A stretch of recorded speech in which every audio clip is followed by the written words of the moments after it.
Este é o Mundo Soja, espaço dedicado a um dos principais grãos do agronegócio mundial. Eu sou Nayane Carvalho e no programa desta semana vamos bater um papo sobre os 30 anos da Associação dos Produtores de Soja. O Brasil responde hoje por 50% do comércio mundial desse grão. Sobre os desafios para chegar a este número e as expectativas para o futuro, eu vou conversar com o presidente da AproSoja Brasil, Antônio Galvão. Antônio Galvão, seja muito bem-vindo ao Mundo Soja. Eu quero que o senhor comece falando para a gente a história da soja no Brasil. A gente agradece essa oportunidade da Iane estar aqui. Justamente o nosso mundo é a soja, realmente.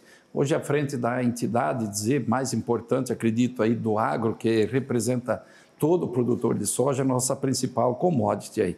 Nós temos já uma história longa da própria criação, inicialmente pela AproSoja, o nosso ex-senador Gellner, lá do Mato Grosso, onde se criou a entidade com o nome de AproSoja, e automaticamente depois se transformou ela em AproSoja Brasil. Aí veio a criação, principalmente a primeira, na sequência da AproSoja Mato Grosso, por uma demanda, uma necessidade daquela grande crise que se abateu no setor agrícola do país em 2005. Aí nasceu a AproSoja Mato Grosso, na sequência se revitalizou a AproSoja e se transformou ela em AproSoja Brasil, onde tivemos aí vários presidentes, iniciando pelo próprio Rui Prado, que era ex-presidente também da Federação da Agricultura, o Glauber Silveira, veio na sequência o Almir, depois o Marcos da Rosa, na sequência o Bartolomeu, e hoje a gente está aqui fazendo esse papel e mostrar a importância justamente desse grão, que se olha no primeiro momento, todo mundo fala, quem é que vai comer isso aqui? E, na verdade, tudo que você coloca dentro do prato, praticamente em alguma coisa tem um derivado de soja. Uhum. A gente fala da importância da soja, que foi um dos grãos que mais cresceu aí em produção e exportação do Brasil, né? Como é que a gente pode definir a importância da soja hoje para o Brasil? Bom, a demanda mundial está aí colocada. Você vê, nós somos aí os grandes produtores hoje, o maior player em termos de países produtores. Estados Unidos até pouco tempo era o grande produtor de soja, ainda continua sendo o grande país produtor de grãos, o maior do mundo. Mas em soja, hoje o Brasil tem essa maior importância. É justamente pela demanda que existe, pela utilidade que ela tem. Porque aparentemente, quando você olha aquele grão, você vai dizer o que dela? Mas é dali que sai hoje dizer aquele óleo que a dona de casa todo dia acaba usando, ou seja, um óleo de milho e tal, mas a grande principal óleo é o óleo de soja. Aí veio o uso dele dos próprios biodiesel hoje para ajudar muito nessa situação do meio ambiente e principalmente a proteína tirada, que são nossos farelos, para você transformar da proteína vegetal em proteína animal, que ela é usada onde você possa imaginar que se cria qualquer tipo de animal, o próprio peixe, usada a própria soja, sem contar depois nos derivados, nas substâncias tiradas aí, que você tem milhares de itens que você pode dizer que usa. Quem que imagina que tem soja no cosmético? Está lá a mulher maquiando, fazendo, se você for olhar lá na fórmula, tem alguma coisa de soja. Assim, tudo que você possa imaginar, os próprios remédios hoje que está na farmácia, também está lá derivados da soja, substâncias tiradas da soja. Por isso que a gente, como eu já tinha colocado para ti, por surpresa, o pessoal tiveram um vandalismo na nossa sede e disse que soja não enche prato, que o agro mata. Então, não sei o que é aquele alimento, que eu sei que o agro mata, mas mata a fome das pessoas, porque é dali da soja, principalmente o carro-chefe, aonde sai a alimentação básica praticamente quase que de tudo o que a pessoa leva ao prato dele no dia a dia. A AproSoja está completando 30 anos, né? E nesses 30 anos aí, vamos falar um pouco dos desafios que vocês enfrentaram para chegar até hoje nesse grão mais exportado aí do Brasil? Com certeza, a soja já tem um histórico grande aí a nível de mundo, a história dela, com a origem dela da China. Dizer, no Brasil você tem reporte, você tem notícia já que se plantou ela em torno de 100 anos atrás, mas ela começou a tomar corpo, tomar importância, pegar um sentido comercial aí já na década de 60, no Rio Grande do Sul, começando a se expandir realmente aí nos anos 80, aí começando a espalhar para todo o Brasil, andar para o Brasil inteiro, que hoje nós temos aí 16 AproSojas, já temos notícia de outros estados também que estão produzindo soja, como é o caso de própria Alagoas, dizer, parece uma novidade, um estado que está aí mais à beira-mar, mas temos produção de soja lá também. E assim sucessivamente, o próprio Sergipe já tem soja plantada. Podemos dizer que acredito que hoje todos os estados brasileiros têm soja. Então nós temos nas principais 16 estados aonde hoje se formou. Se formou porque a ProSoja foi uma necessidade que você teve para você poder auxiliar outras entidades, por o país ser tão grande, como temos a própria CNA, que ela atendia a nível de Brasil todas as produções de rurais. Aí começou a se criar as associações a nível tanto estadual como federal, justamente para você dar um auxílio, porque uma entidade única, que é o caso da CNA, não tinha como se atender todo. Aí se criou a ProSoja, que vem representar o produtor de soja a nível nacional, se criou a própria Abrapa, que vem a questão do algodão, e assim sucessivamente tantas outras associações, onde vieram auxiliar, e a nível de estado para auxiliar as próprias federações, principalmente hoje o estado de Mato Grosso, que é o principal estado, o maior estado produtor hoje, dizer tanto de soja como de milho, como a própria pecuária, como o algodão, onde todas elas foram criadas essas associações. E a importância maior é dada justamente à soja por ser uma commodity aí demandada hoje no mundo inteiro pela utilidade, como a gente já falou no espaço anterior. Porque olhando aquele grão, ninguém vai comer aquele grão, com certeza, in natura, do jeito que está lá. Mas na transformação dele, ele deixa subprodutos aí, dizer, de milhares onde é utilizado ele. A gente sabe que a soja vem disparando, a produção da soja vem disparando, né? E o produtor, ele enfrenta várias dificuldades. Uma delas é o armazenamento. Como é que você vê a solução para esse problema hoje? É justamente você colocou o aumento de área por conta de demanda internacional, nacional e internacional, que logicamente, se fosse a nível de Brasil, a produção só para nós teríamos um excedente, mas é uma demanda internacional.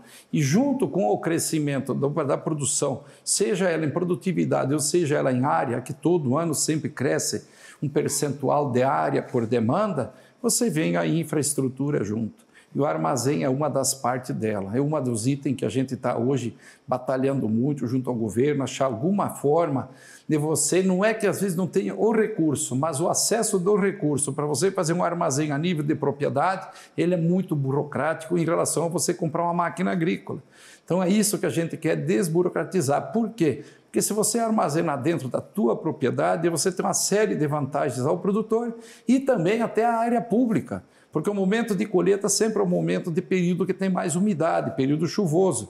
O transporte das fazendas, todo naquele momento acumulado para você levar para armazéns que normalmente estão localizados nas cidades, isso danifica muito as estradas. Então, se você puder deixar armazenado na sua propriedade, já é um ganho grande para uma prefeitura ou para o próprio estado que tem que estar consertando rodovia no momento desses. E também o produtor, tendo ele na mão esse produto, é uma garantia maior até de própria valorização, de você poder esperar mercado. E um dos principais itens que tem, que como já aconteceu nessa safra, acabou se perdendo lavoura, safra, pelo fato de dar muitas filas, às vezes, nos armazéns comerciais, e você fica sem caminhão, máquinas, no momento que dá sol, fica parado no campo. Então, se você tem um armazém a nível de propriedade, isso não acontece. Esse risco ele reduz assim imensamente. Você carregou aqui, o armazém é teu, você chega ali, você não tem fila para descarregar, você faz esse trabalho rapidamente. Então, a grande vantagem do armazém a nível de propriedade, que nós falamos dentro da fazenda, dentro da capacidade de cada um, ou fazer a junção de 3 ou 4, 5, vamos dizer, proprietários próximos, vocês são propriedades menores, ou quem tem condições de você ter essa armazenagem. Ela é fundamental hoje em vários aspectos, e um deles é esse, você não acabar perdendo safra. Que esse ano, pelo Mato Grosso, teve muito problema que você acabou perdendo lavouras, ela apodreceu na roça, na lavoura, sem poder colher ela, porque você não tinha caminhões suficientes para poder chegar nos armazéns e lá com um pouco de umidade ele acabava sendo retido.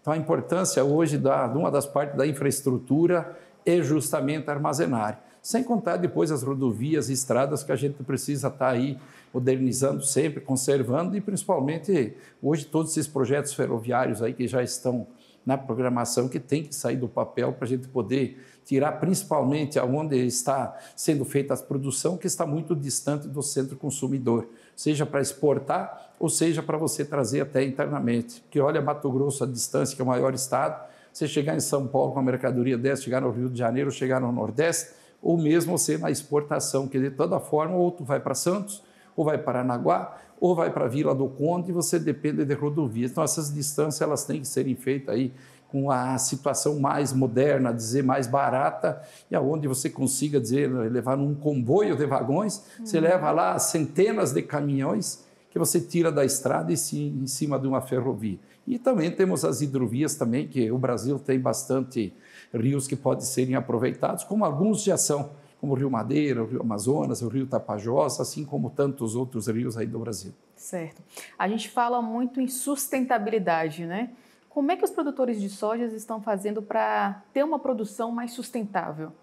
Na verdade, a sustentabilidade de todo esse processo, porque quando você fala essa palavra sustentabilidade, é uma palavra muito ampla, porque ela não quer se dizer única e explicitamente que tenha que ter áreas, vamos dizer, verde, de pé, ou seja, matas, florestas ou cerrado, coisa nesse sentido. Que a sustentabilidade ela tem que se dar em todo lugar. E o grande problema dela na questão ambiental, dessa sustentabilidade ambientalmente falando, está mais nos grandes centros. Está nas grandes cidades, principalmente, quanto à questão do esgoto, a questão do lixo. Agora, as nossas propriedades, por exemplo, hoje, é mais que sabido que nós temos aí em torno de 26% de áreas verdes hoje, intacta aqui no Brasil, que está na mão dos produtores rurais, seja ele pecuarista, seja ele agricultor. Nós temos aí praticamente 2/3 das nossas matas hoje, da nossa vegetação nativa preservada. E a todo momento a gente fica apanhando, fica querendo impondo condições, principalmente o europeu, que não tem o que cobrar de ninguém. Ele não tem direito a cobrar, ele tem direito a fazer o que eles acabaram cometendo, pode ser de erro lá atrás, porque se eles falam que é um erro, eles teriam que cometer o erro deles. Que eles não têm lá, infelizmente, nenhum código florestal e muito menos próximo ao nosso. Que a preservação deles, se tu pedir para um europeu o que é uma APP, eles não sabem. Que os rios deles, lá a gente costuma falar que são pelados. Tem uma beira na barranca, vocês podem aproveitar, eles utilizam. Reserva legal, então nem pensar. Então, quando nós falamos em sustentabilidade ambiental, no quesito de preservação de áreas de vegetação nativa, o Brasil serve de exemplo para qualquer país do mundo. Ninguém pode abrir a boca, não tem o direito de falar em relação ao Brasil quanto a isso. E as grandes propriedades, na grande maioria das propriedades, todas elas têm reserva legal e principalmente as próprias APP. Certo. O Brasil, né, é muito apontado como o desmatador ainda mais, né? Como é que o senhor vê isso? Como é que a gente pode falar? Isso parece ser uma piada recorrente, né? Fala de queimada, fala disso, fala daquilo. Qual é o país aí que não tem queimada? Quantos meses você acha que o Centro-Oeste e parte da Amazônia fica sem chover? Nossas regiões onde eu moro, lá em Sinop, no mínimo 5 meses sem chuva. 5 meses. Qualquer situação dessa hoje no sul do Brasil ou no sudeste, tenho certeza que não sobraria nada. Então, como que você possa evitar dizer? Porque você tem uma situação que você tem que distinguir. Uma queimada com um incêndio. Que a queimada é aquela que é proposital, que a pessoa vai lá e faz o fogo, mete o fogo propriamente dito, e o incêndio é uma coisa involuntária, e é o que traz prejuízo. E o produtor rural, o fogo propriamente dito, ele é amigo dele só no primeiro momento, aquele momento que você vai fazer a conversão da área, seja cerrado ou floresta, para você poder eliminar aqueles restos de cultura. A partir daí você implantou a agricultura, implantou uma pecuária dinâmica, dizer bem, como é que eu podia colocar com bastante técnica, o fogo se torna o inimigo número 1 nosso. Porque o que faz produzir no solo? É matéria orgânica. Como é que se acumula matéria orgânica? Com a palha das safras que você vem fazendo ou provocada, plantada.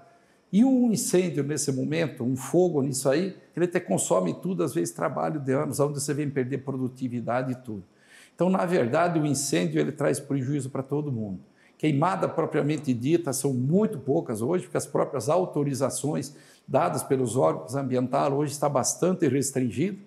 Com tudo que nós já temos o nosso Código Florestal, que nos permite, dentro da Amazônia, do modo geral, nas áreas de floresta, quem ainda preserva o direito, o teu direito, de você ainda desmatar, tirar aquela floresta em 20% da área. Em 100 hectares você só pode usar 20. Então, na verdade, o fogo propriamente dito, o desmatamento, ele é muito baixo e todo o fogo praticamente hoje ele traz prejuízo, mas a grande maioria é involuntário ou provocado por vândalos, como a gente já tem isso já comprovadamente, já por N situações, que para provocar situações até geopolíticas, aí dizer para poder denegrir até a imagem do país. Mas o Brasil hoje, com certeza, serve de exemplo em preservação ambiental do modo geral, dizer o que toca a florestas, ou ao cerrado brasileiro, ou campos nativos, pode ter certeza que o Brasil é exemplo para o mundo.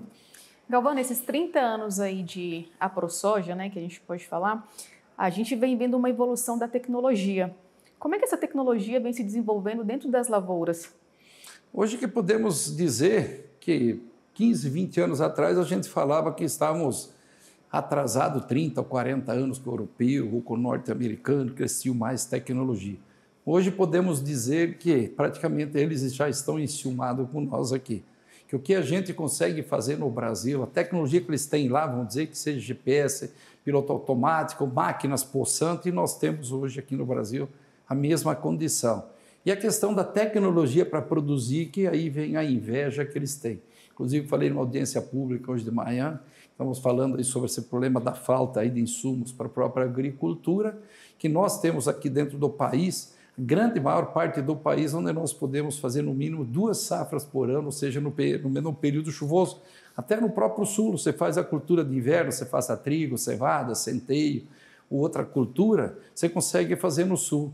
E já parte aqui, já do Paraná, subindo, você faz as 2 culturas no mesmo período chuvoso, aí, uma grande maioria dessas áreas, fazendo principalmente a soja no primeiro momento, com o milho na sequência. Então, como sabemos, aí grande parte do hemisfério norte, como são regiões muito frias, onde concentra a maior parte das áreas de produção do mundo, infelizmente eles têm os frios muito acentuados, muita neve, para dizer a verdade, então eles conseguem fazer uma única cultura por ano. Ou faz só a safra de milho, ou só faz a safra de soja, que soja também quem planta muito é os Estados Unidos, depois do Brasil, depois volta para cá de novo com a Argentina e Paraguai. A própria China planta muito pouca soja, a Ucrânia também, a própria Rússia também, mas se eles optar para fazer uma safra de soja, ela é uma safra anual. O frio não deixa fazer as 2 safras, que é o inverno. E coisa que o Brasil consegue fazer numa grande parte, quase toda ela. Até no próprio Nordeste, tem situações aí, período que chove um pouquinho, mas na Bahia você faz 2 safras. Quem tem o pivô, daí você pode fazer até 3 safras. Então, isso que incomoda o mundo, que aqui quando você transforma 1 hectare em lavoura, agricultura, você tira 2 safras por ano. E europeu, norte-americano, enfim, esses países asiáticos, aí a grande maioria consegue fazer uma única safra.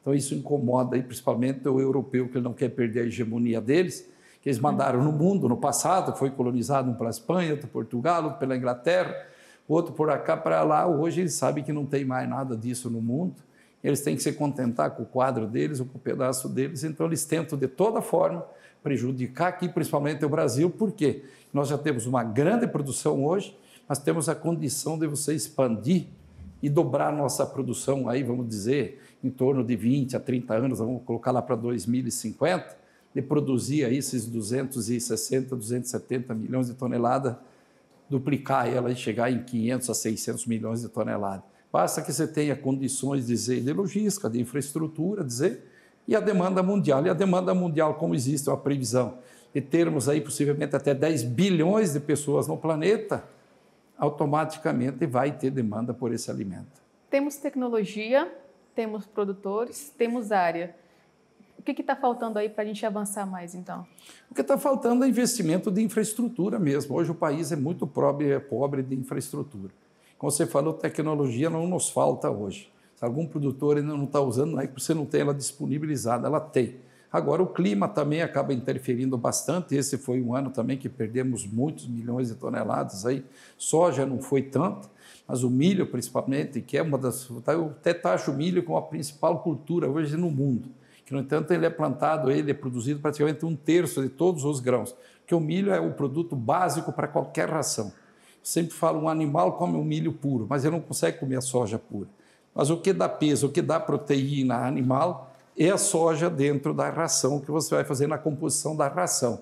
Então, o que falta hoje, dizer a verdade, e demanda até existe mundial, né, que não tem demanda, é muita infraestrutura, falta uma política brasileira, dizer, mais garantida, mais séria em cima dessa situação. E segurança jurídica bastante, que é o que nós aqui no Brasil ainda padece muito.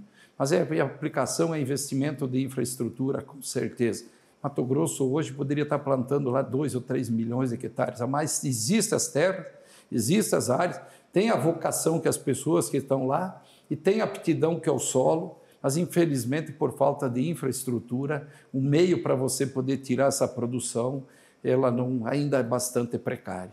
Certo. Esse nosso programa de hoje é dedicado aos 30 anos da ProSoja. Então, a gente está fazendo um resumão aí de todas as coisas que vocês já fizeram, né? Os desafios, as conquistas. Eu quero que o senhor liste aqui para a gente de forma rapidinho, porque a gente está quase chegando ao final do nosso programa, infelizmente.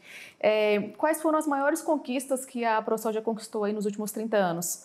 Bom, o que posso dizer? Foi aí o nosso grande mentor, o Gellner, lá do Mato Grosso, que já começou com a própria AbraSoja lá em 1990, vendo essa necessidade.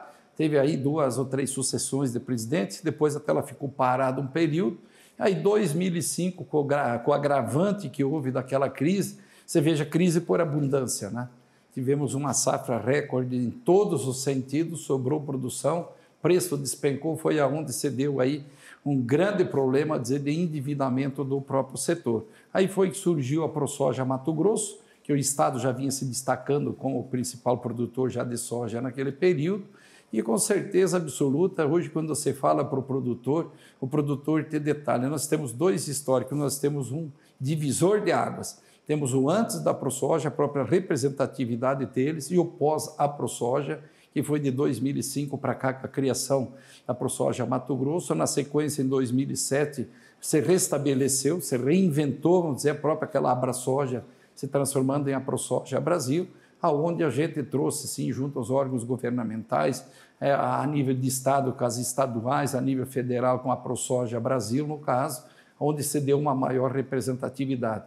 Então, com certeza, do surgimento da ProSoja, hoje o produtor, principalmente o de soja, aquele que a gente representa, alguns estados representam milho, caso de Mato Grosso e outros também, outros representam, de um modo geral, os pulse, outras culturas, que aí vem a família dos feijões, se sente bem mais representado. Então, hoje, dizer em qualquer autarquia federal, hoje, que você precisar ter uma intervenção, uma fala, ontem mesmo estivemos com o próprio presidente do Senado Federal, o Rodrigo Pacheco, também levando demandas.